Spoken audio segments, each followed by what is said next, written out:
This video we're going to be featuring this old warhorse. I picked this up some time ago in a trade, of course, because I don't have money. This is a Colt, model of 1911, U.S. Army, World War I. It was made in 1918, early 1918, and as far as I can tell, it's correct. As you can see, it's devoid of almost all finish, which a lot of people would think it was worn slap out because of that. And I admit, when I first saw it, it belonged to a friend of mine. And he was kind of happy about getting a hold of it. I kind of recoiled at the sight of it, because as you can see, there's almost no finish remaining. And it really wasn't until I did some further research into the serial number range that this falls into. And it's not a small serial number range by any stretch, but Colt, when they were making 1911s for the U.S. Army in World War I, they had a very, very nice surface polish, surface finish, and they just weren't turning out enough pistols, and that was becoming a big problem. We were fielding a huge army, much bigger than had ever been envisioned when they first adopted this pistol, and so the Army instructed Colt, you're going to have to speed up production. And a lot of arms manufacturers in this period of time, and in other wars, the way they cut corners was on the surface finish. So Colt began to employ a much rougher brushed surface finish, and they blued them the same as before. They were an oven bluing job. Some people call them Carbonia blue, but that was actually a trademark from some other company that I think Smith & Wesson may have been involved in. But the problem was when they put a brush finish, they didn't put a final high polish finish on it, and they degreased them the same way, which was dipping them in hot gasoline. And the theory is that because of the rougher surface finish, some of the oils didn't get completely leached out of the steel during the degreasing process. So the finish that was applied, it was a very nice finish, but it just didn't adhere very well, and it tended to flake off, not just rub off, wear off. It flaked off. So you can see the protected areas of this pistol still have that original finish on them, and the areas where the finish is missing, you can tell it's just sort of a flake, little chip flakes off. This serial number range falls into what they called the Black Army. I mean, Colt really churned out more of these in the last bit of the war than they had in the years prior and the early part of the war. So it did work in terms of churning out large numbers of pistols, but the finish did suffer. And a lot of Black Army Colts don't have a lot of finish, but it's not that it's been worn out. Tried to show enough close-ups to see that the markings are very sharp. The brush markings in the finish are still very, very much present. You can see all the little machining marks and lines in the finish. And it's not from wear, it's just this was not a very durable finish. Now I would like to say that mechanically this pistol is in outstanding shape. It's interesting, this is an original magazine. I call it a two-tone magazine. They would heat treat the lips, and that was after they were blued, and that tended to take the bluing off. And that's, it was a dip process, so that's why you see this two-tone finish. But yeah, mechanically, I guess I'll, for safety's sake, show the camera that it's empty. Yeah. for those that are worried. Empty chamber. And I'll disassemble it the way I disassemble all 1911 style pistols.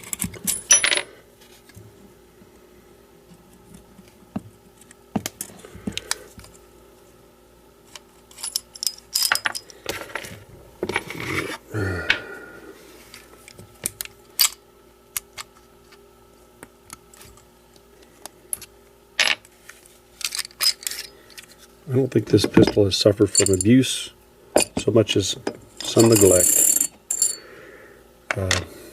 Back during that time, all ammunition was made with chlorate primers.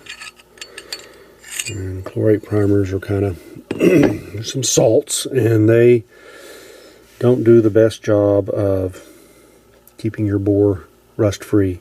If you look down this bore, you can see there's a little bit of pitting. You know, it's still strong enough lands and grooves. I think it'll shoot okay, but I didn't really get this pistol for shooting, which is odd. I used to say I would never have any kind of firearm that was just a pure collector, but when I had the opportunity to trade for the best I could tell an all original World War I Colt, I had to. I have not shot this yet. See the little machine marks inside.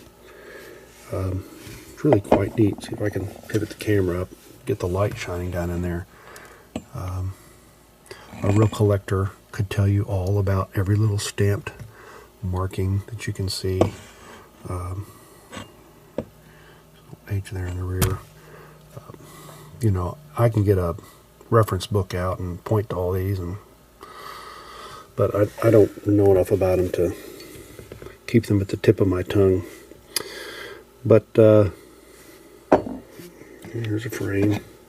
The grips, for being such an old pistol, these are original grips, and they're, you know, the checkering on them is, you know, fairly sharp. A lot of these, you see, they were just worn smooth. I don't think this pistol was handled a whole lot. I don't think it was shot a whole lot. It's got a horrible, horrible trigger pull. I'm really having to fight the urge to do something about the trigger, but I just want to leave it alone and not mess with it. You can see, you know, inside the areas, you know, where it was completely protected.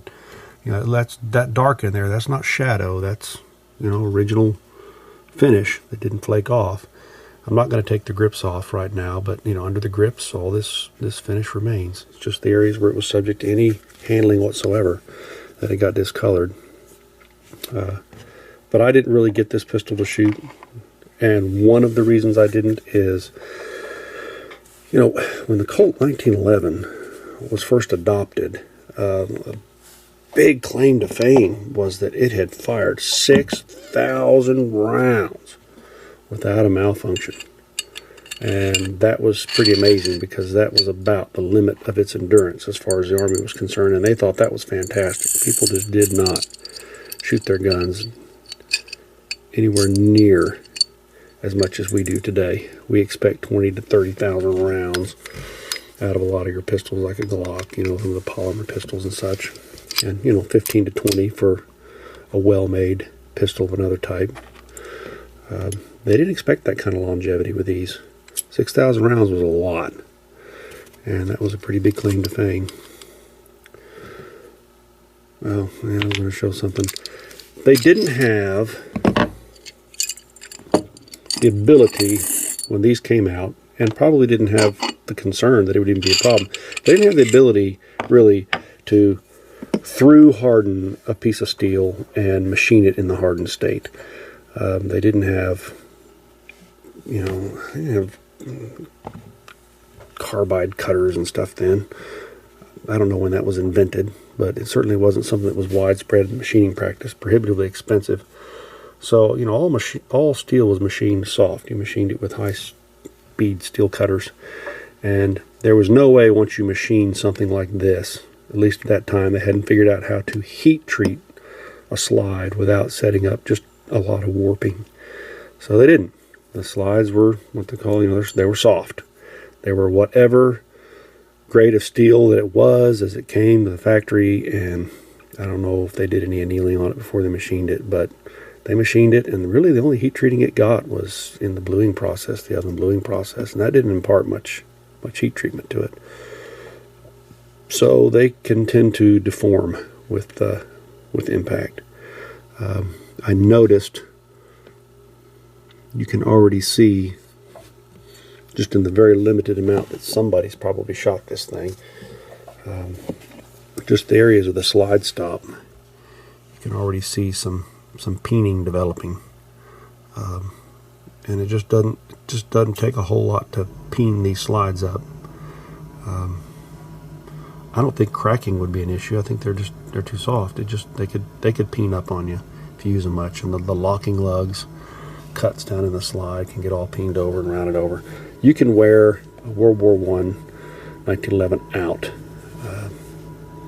Most guns that we have today, it would be highly unusual for one individual to wear his own gun out, unless he was a competition shooter. To wear it out from shooting anyway. We'll wear them out more from neglect and misuse and abuse. But you've got a lucky few competition shooters who can afford that much ammo. Will wear out a gun, and considering how much money they have in their ammo, it's not a real big deal. If you can afford to shoot that much ammo, you can afford to replace your pistol if you happen to wear it out. So I didn't buy this, or trade for it rather, to shoot. I traded for it to have as a kind of a neat example of an original World War I Colt 1911. But I am going to shoot it once. And the second part of this video will be just that. Will be me shooting it. Yeah, that trigger pull is just 15 pounds probably, or at least 10. Yeah, awful. But I would think that if it had much shooting, that would have smoothed out a little bit from use. If I get the urge to shoot, a Colt 1911, basic plain Jane 1911, I did acquire this quite some time ago, I guess. Well, not too long. This is Colt's anniversary model. 1911,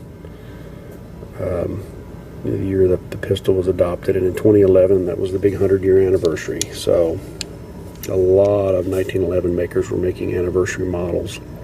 And Colt took their World War I remake that they had been making, and they turned that into an anniversary model. I didn't buy one when they came out. They were marked a little bit differently. Their World War I remakes were marked as close as they could to an original wartime 1911. They changed a little bit of the stampings, and they changed this to, adopted, and instead of the original script that would have been on that. And instead of model of 1911, it says model of 1911-2011. But, other than some stampings, they're made just like their World War I remakes. And I think they did a pretty faithful job with them. They really did. I was impressed with them. And this particular example ends up having probably better fit and finish than any other 1911 I've ever owned. But I don't really consider it a collectible. When Colt decided to make these, they thought that they were going to be really highly sought after, and so did the distributors. So the distributors bought up a ton of these. And, even though the Barack Obama years were considered very good years as far as being people joke that he was America's best gun salesman. And gun sales were high for, tactical kind of stuff. Not so much the collectibles. And a lot of the distributors bought quite a few of these. They pre-ordered them. Unlike their World War I models, which were a limit of a certain number, these were, we will take orders until.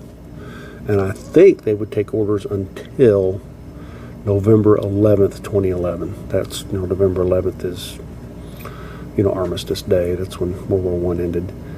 So a lot of these distributors, they pre-ordered a bunch of them, and they eventually Colt filled all the orders, and these distributors, they needed to make some money, and we kind of fell into a firearms slump. And a lot of these big firearms distributors, anybody that wanted an AR had gotten one. And if they wanted an AK, they'd probably gotten one. And we were in an ammunition panic. It was hard to even shoot what you had, and gun sales started to slump a bit, and the distributors started selling those anniversary models pretty cheaply. They got to be between $900 and $1,000 a piece, and most of them hovered around $900, which was a really darn good deal for what you're getting. So there's probably quite a few people that have them that snapped them up, and I guess some people might think that they're collectible, and I guess they could be eventually, but most commemorative stuff isn't collectible, at least not in the lifetime of the person who purchased it. I don't know if you've ever seen people trying to hawk their very fancy John Wayne commemorative Winchester 3030, or it's got gold embellishments and all kinds of stuff stamped all over it. Or the American Heritage Society used to put out these different pistols, and they were really gaudy. I always thought people bought them because they thought that they would be collectible and would really rise in value. If you've ever seen somebody try to sell it, they have a difficult time doing it. But I'm very excited to get to shoot this at least one time. I'll shoot it, I'll get a bit of very thorough cleaning, and I'll grease it up, and I'll put it away. This is something my son will inherit. It's just a nice representative example of what has become a very famous American sidearm.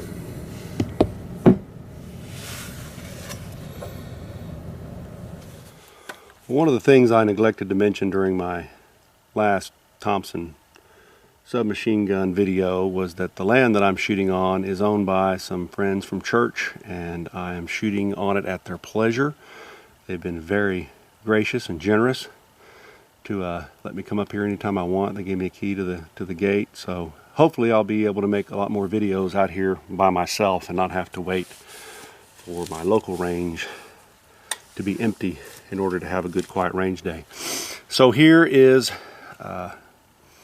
the first and probably only, I don't know, 10, 20 years from now I may take this out again, but as you saw in the inside video, this is a 1918 Colt 1911, colloquially called the Black Army because of the finish that they applied. When they blued it over, oven blued it over the brushed finish, it came out much darker looking, much blacker looking, instead of that bluish hue that it had when they put a high polish finish on it. But as I mentioned, it's not heat treated. The slide's not heat treated, and they weren't back then, so these should really be only subjected to a limited amount of shooting. And the fact that it's, as far as I can tell, all original and correct, I certainly don't want to break any parts. So this will just be a little bit of mild shooting with start out with some very mild reloads. 4.8 grains of red dot under a 230 grain round nose lead bullet. Hopefully this will function. I'm shooting reloads. I brought some factory ball just in case it bobbles on these, and maybe it turns out that my reloads weren't that good. Now, it's usually considered bad form in any kind of presentation to put a disclaimer at the beginning, like, I apologize for my voice, I've had a cold, or I'm sorry, I don't know much about what I'm talking. This could malfunction, and if it does, it's not, it could be my ammo. I'm using the original magazine. Springs could have gotten old. That's another reason why probably a good idea to limit this to a very limited supply. I'm aiming at a target, but I'm really more concerned with functionality right now. So, well, these are some vestigial itty bitty little sights. Let's just see if we get function.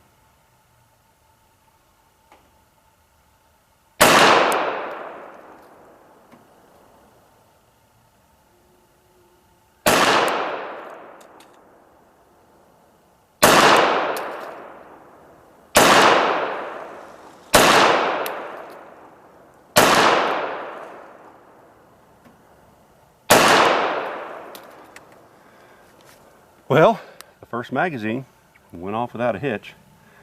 Accuracy didn't appear to be that great, but my gosh, that front sight is hard to see. Teeny tiny and so bright that it's just glares on you. But I kind of see it appears to be printing a little bit high right, so I'm going to move that that target I was shooting at, see if I can't informally pop some steel with this thing. You know, that's a thrill. It works. Yeah, it appeared to be shooting a little bit high right. You know, it's something else. People talk about springs wearing out. There's always a debate about leaving the magazine loaded or not, or swapping it out. Over the years, I've become convinced through my reading and personal experience that it's not necessarily a bad thing to leave a magazine loaded. Plenty of anecdotal stories of people finding Granddad's old 1911 with the mag still loaded from the 1950s and functions just fine. But this has not been. But you know, this is an original World War I two-tone magazine. I know the spring is original in here. Now I cleaned this pistol thoroughly. I took it apart to the last pin and cleaned it. So it's clean. I don't know if Bubba's replaced a spring along the way. It didn't feel like a particularly heavy slide return spring, so, and it's feeding very smoothly. There's not the chunk you get with a lot of 1911s. It looks like, you know, they tuned these things right. It seemed to be shooting a little bit higher right. I'll see if I can compensate. Yeah, I actually shot point of aim, so let's try it dead on.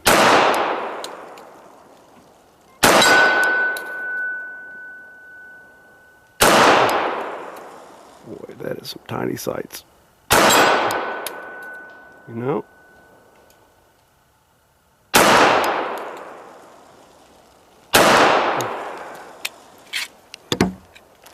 Yeah, could be me. I actually hung a target even further up on the hill. This is like, right now we're like at probably a good 25 yards. I may have to just bring that target in if I'm going to get some fun out of this. If I'm just going to shoot it once and then clean it, grease it, and put it away, I'd like to at least do well with it. I noticed my hits were on the right side of the steel, so I'll still try to bump it left just a tad. There we go. Boy, it's a lousy trigger.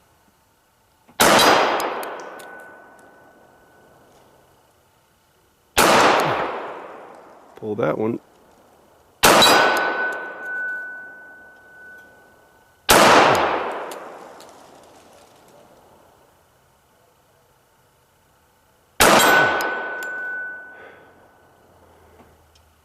Kind of reminds me, yeah, that's a 6-inch wide plate. So, you know, if you're one of these custom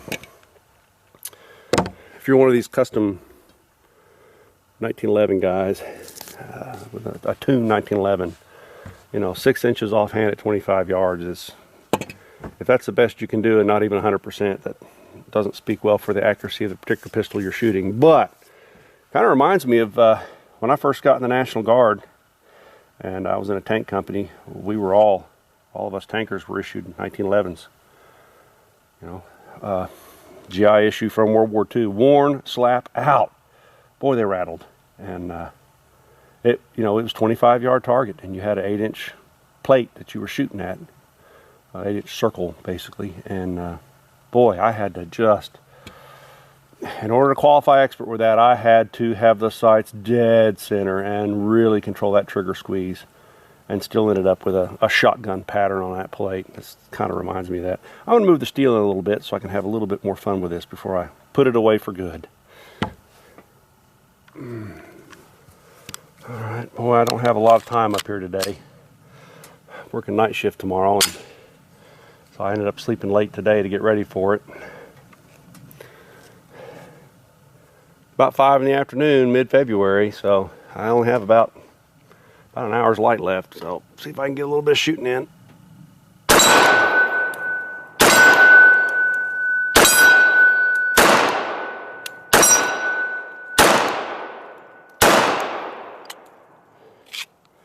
I was gonna say,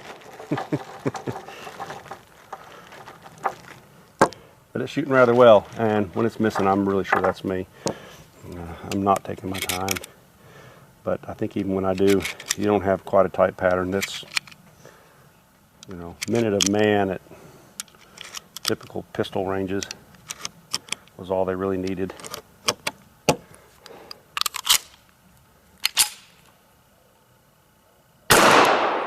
Yeah.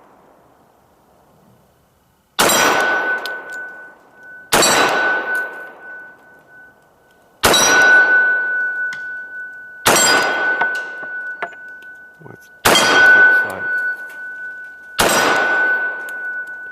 Tiny front sight. And yeah, I'm glad I left the trigger alone. When I was dry firing it, and realized what a lousy trigger it had, and it really does, I was sorely tempted to do a little light stoning on it, but I'm kind of glad I'm just leaving it as it is. I think it's gonna be my last 7 rounds to it. I'm not gonna push this thing. Do I think it's gonna break on me? No. I mean, there's no telling how much shooting exactly it had, although it just, being an older pistol like this and not having much metal wear, just finish flaking off of it, and not a lot of peening. Probably not a lot, but I don't want to contribute really to its demise. It already looks pretty rough. I'd like to keep it at least as nice as I can.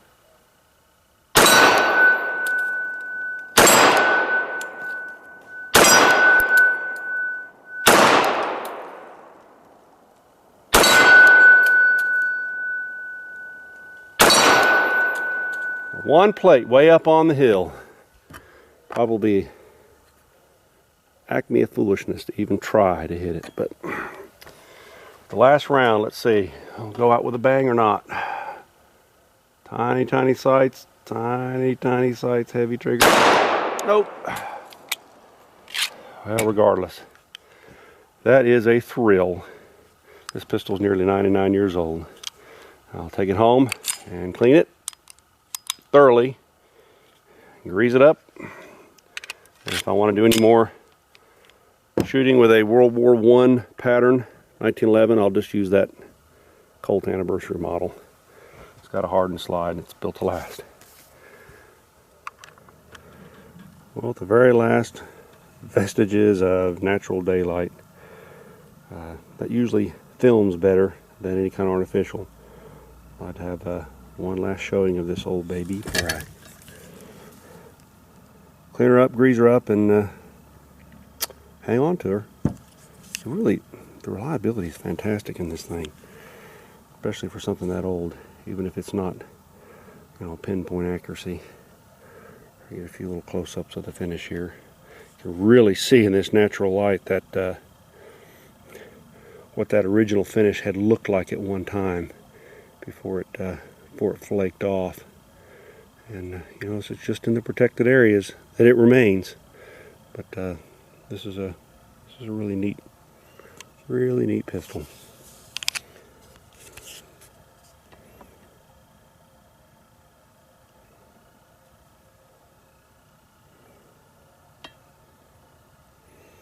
And I am fast losing daylight.